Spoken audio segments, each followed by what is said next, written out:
Good evening all of you. आज मैं class 7th के 13 चैप्टर के क्वेश्चन आंसर समझाने जा रही हूँ। नीचे दी गई कविता की पंक्तियों को सामान्य वाक्य में बदलिए। जैसे एक तिनका आँख में मेरी पड़ा, मेरी आँख में एक तिनका पड़ा। मूठ देने लोग कपड़े की लगे तो लोग कपड़े की मूठ देने लगे। उसी प्रकार से जैसे इसका है क्वेश्चन, एक दिन जब था मुंडेर पर खड़ा, खा नंबर लाल होकर आँख भी दुखने लगी। गा नंबर ऐठ बेचारी दबे पाँव भगी। और घा नंबर जब किसी डब से निकल तिनका गया। डब मीन्स होता तरीके से या ढंग से। तो इसका आंसर होगा कि एक दिन जब मुंडेर पर खड़ा था। दूसरा है खा नंबर आँख भी लाल होकर दुखने लगी।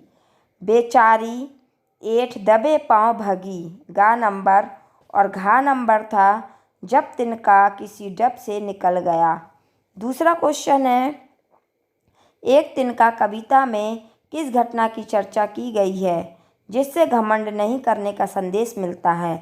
तो कविता में चर्चा की गई है कि जब एक छोटा सा निर्बल घास का टुकड़ा मनुष्य को विवश कर देता है, यानी कि जब एक छोटा सा घास का तिनका मनुष्य की आंख पर पड़ जाता है तो वो इतना मजबूर कर देता है और वह स्वयं को एहसास असहाय या महसूस करने लगता है। वो ऐसा असहाय यानी कि अपने को कमज़ोर सा महसूस करने लगता है।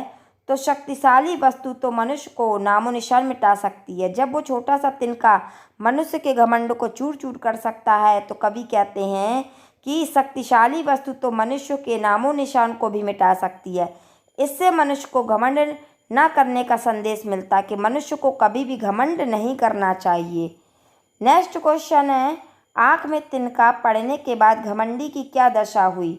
तो आँख में तिनका पड़ने के बाद घमंडी परेशान हो गया और उसे पीड़ा होने लगी और उसकी सारी अकड़ या घमंड गायब हो गया।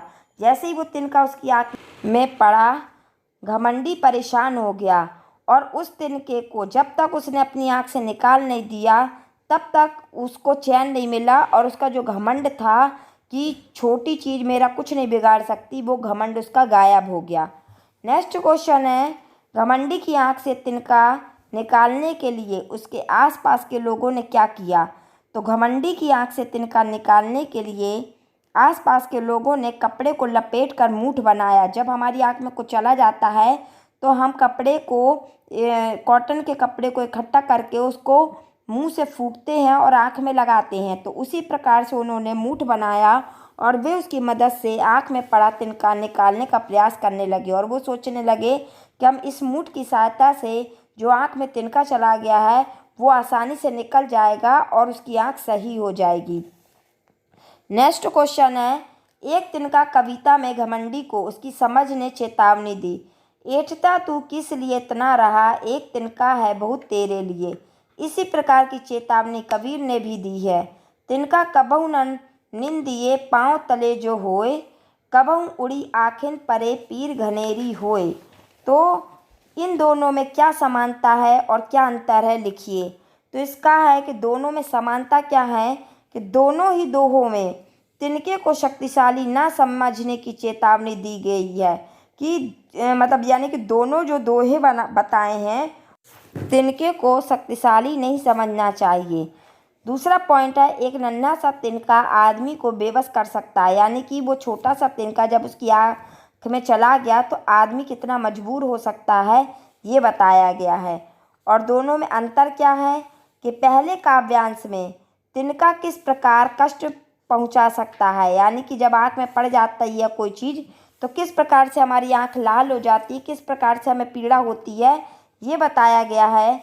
और इसका संकेत नहीं है, जबकि दूसरे में स्पष्ट संकेत है कि तिनका आँख में पड़ जाने पर बहुत तकलीफ देता है, यानी कि जब आँख में वो चला जाता है तो इंसान को मनुष्य को बहुत कष्ट देता है।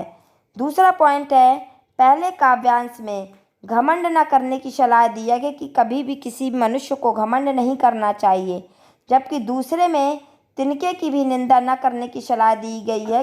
कभी भी किसी छोटी चीज़ को कमज़ोर नहीं मानना चाहिए, यानी कि छोटी चीज़ भी इंसान को का घमंड चूर चूर कर सकती है और उसको असहाय और मजबूर बना सकती है। आई होप कि आपको ये वीडियो समझ में आई होगी। Thank you.